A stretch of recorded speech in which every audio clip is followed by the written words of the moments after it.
Some monsters weren't born in the wild, they were born in us. Across ancient myth, certain creatures weren't just beasts, they were consequences, reflections of greed, pride, wrath, and worse. Today we're counting down 5 beasts said to be born from human sin, and you won't believe how dark some of these myths really are. This is a 5 explained. Number 5.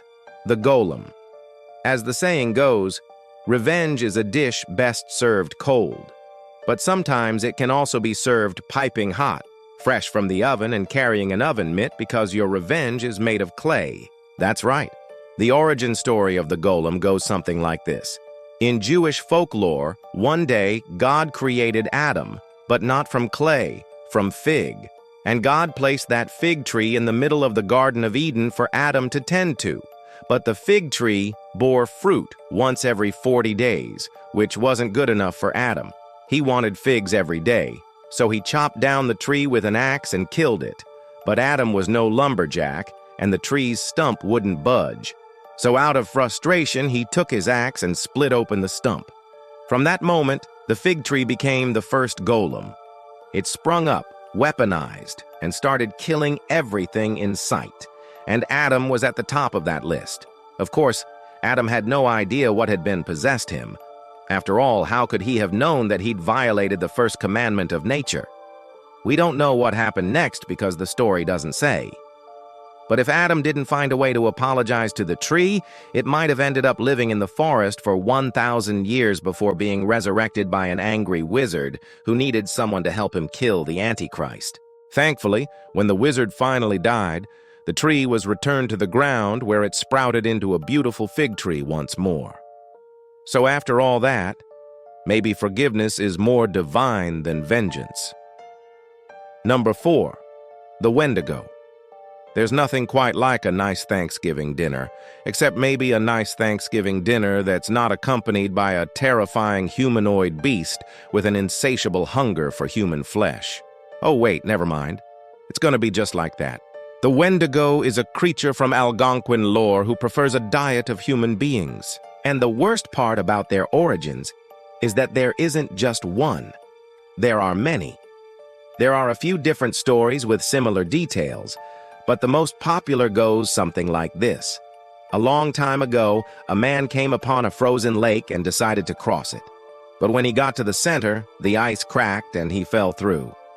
Luckily, a humanoid monster pulled him out of the water and led him back to its cabin, gave him warm clothes and food, and then kept him there as a prisoner until spring. Then the man escaped and ran away as fast as he could from the monster and its hunger. That's messed up. But maybe not beyond redemption. After all, everyone needs a second chance. Well, apparently no one told that to the natives whose villages the Wendigo would later visit, devouring the entire populations of any community unlucky enough to have the creature crash their dinner party. Eventually, one brave hunter named Glooskap set out to destroy the beast, but he couldn't do it alone. So he called upon the power of the North Wind, who agreed to help take down the Wendigo, though only if Glooskap allowed him to claim the beast's heart. Now, Glooskap certainly had no qualms with murdering the Wendigo, but he did want the creature's heart for himself, so he refused. Unfortunately, when Glooskap finally staked the beast's heart and drank its blood, he immediately regretted it. Why? Because now he had become the new Wendigo. And that's the messed up part.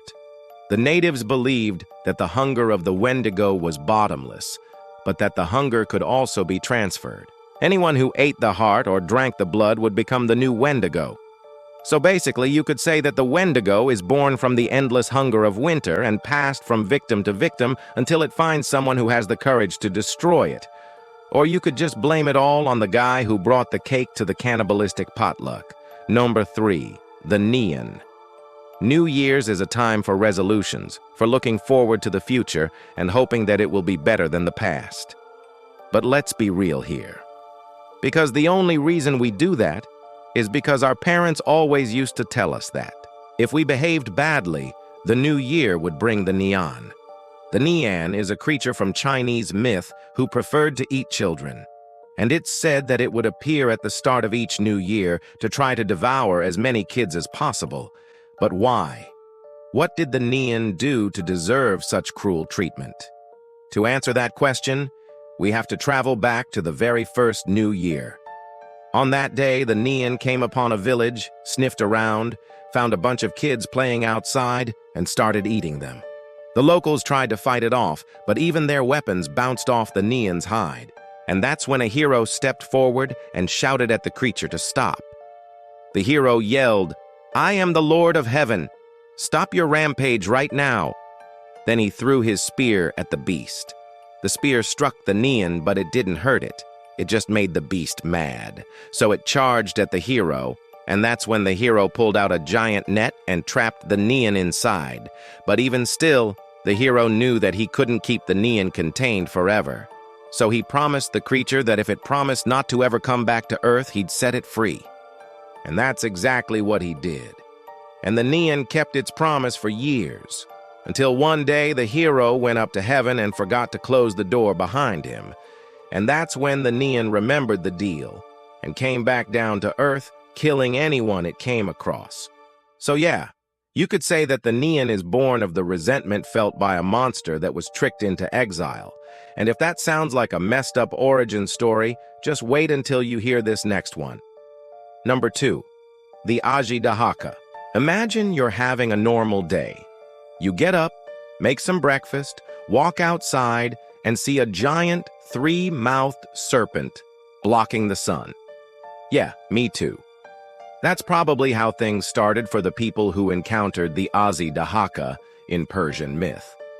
This monstrosity with 9 heads, 3 mouths, and 6 legs was said to have been born when a king broke one of the most important rules in the universe. You never steal your brother's wife. One day, King Kausus dreamed that he'd be betrayed by his brother. So to protect himself, he put his brother, King Kiku, to death. But even still, the dream continued. And suddenly, Kais realized that the only way to prevent the prophecy from coming true was to sacrifice his sons. So that's exactly what he did. But the heads of the sons turned into venomous snakes, the bodies became the body of a dragon, and that's how Ajidahaka was born. And yes, he wasted no time in hunting down his father and the brothers that survived the sacrifice, but that wasn't the end. The azure dragon then flew up to heaven, opened a hole in the sky, and rained destruction down on the whole planet. Thankfully, there was one hero who managed to survive, Zamyad. He tracked the beast to its lair and challenged it to combat. The battle raged for 30 days and nights, but eventually Zamyad defeated the Ajidahaka, sealed the hole in the sky, and then went on to rule over Iran for 1,000 glorious years. So hopefully that means the prophecy didn't come true. Right? Eh? Okay, good. No. 1. The Typhon. Let's face it, growing up, it was pretty hard to avoid Greek mythology. Those stories were everywhere.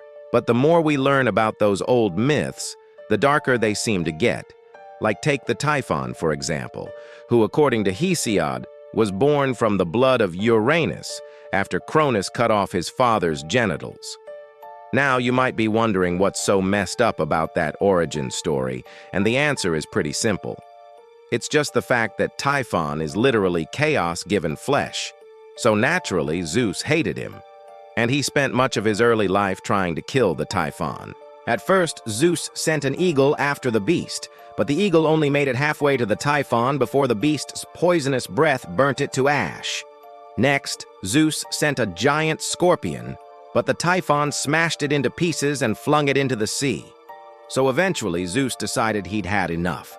He invoked every god he could think of, then took a massive bolt of lightning and slammed it into the Typhon, shattering its body and scattering its remains across the earth.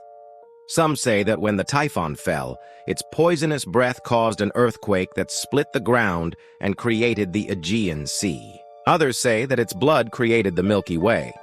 But perhaps the most gruesome detail of all is that the Typhon wasn't just some mindless monster. It was actually Gaia's attempt to overthrow Olympus and replace the gods with titans. So, yeah, I'd say that the Typhon was born from rebellion, hatred, and a thirst for total destruction. And when it comes to villains, you can't get much more messed up than that. Thanks for watching. Do you know of any other creatures born from mankind's sins? Let us know about them in the comments below. And while you're there, make sure to subscribe for more horrifying tales and theories on mythology, folklore, and religion. See you next time. Bye.